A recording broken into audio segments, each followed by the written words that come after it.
example 5, you're going to see that we're going to have a system sometimes with no solution. Now, in example 5a here, we have x minus 3y equals negative 2, 2x minus 6y equals 4.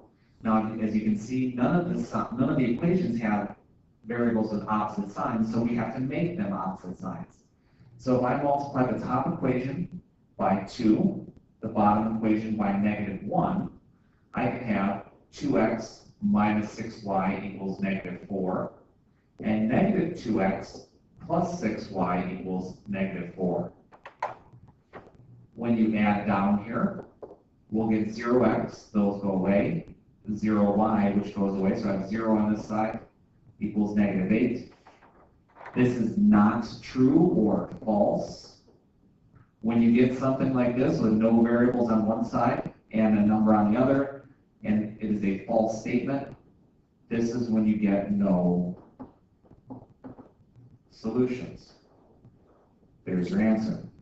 Now, if you solve these both for y, you end up getting two parallel lines, lines of the same slope. Again, why it is no solutions. Moving on to example B, again, same type of thing. X's and y's have opposite signs, so we can multiply the top by 3 and the bottom by 2. End up with 6x minus 12y equals negative 30. Negative 6x plus 12y equals a negative 42. When you add down, x's go away, y's go away, so you get 0 equals a negative 72. Again, this is false. No solutions. Now, I do realize that example 5b in your packet was a little different than 5b that I'm doing now. If you solve 5b in your note packet, you'd see that you end up getting a solution of negative 2, 3, not no solutions. Mistake on my part. Please change it to the 5b that you see in front of you.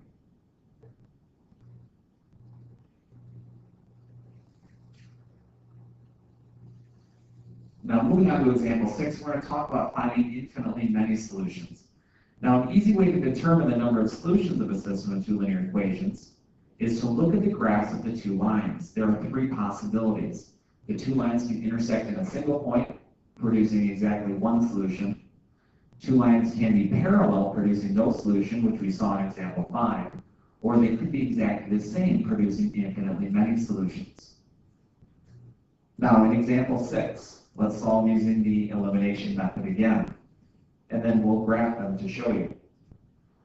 So, I can multiply the top equation by 3, the bottom equation by 1, because x's and y's are both opposite signs. So I'm with 12x minus 15y equals 6, and negative 12x plus 15y equals negative 6. If I had to add down, you can see the x's go away, the y's go away, so I'm left with 0. And also 6 minus 6 is equal to 0. This is a true statement, so that's why there are infinitely many solutions.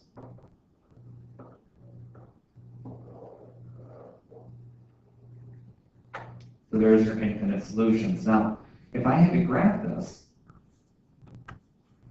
what we want to do, solve the top equation for y, so I'd end up with 5y is equal to 4x minus 2, which means 4/5 x minus 2/5 will be your first part.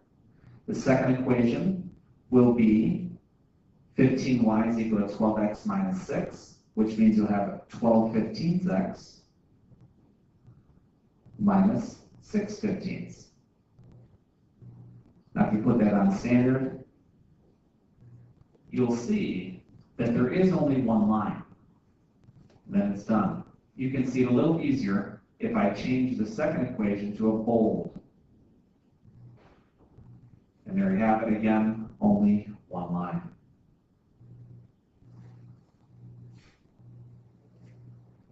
Moving on to example B. I can multiply the top equation by 3, the bottom equation by 1. That will take out my x's. So then it was 6x minus 9y is equal to 15, and negative 6x plus 9y is equal to negative 15. Adding down, x's and y's will both drop out. Again, this is a true answer, so that's why there are infinitely many solutions.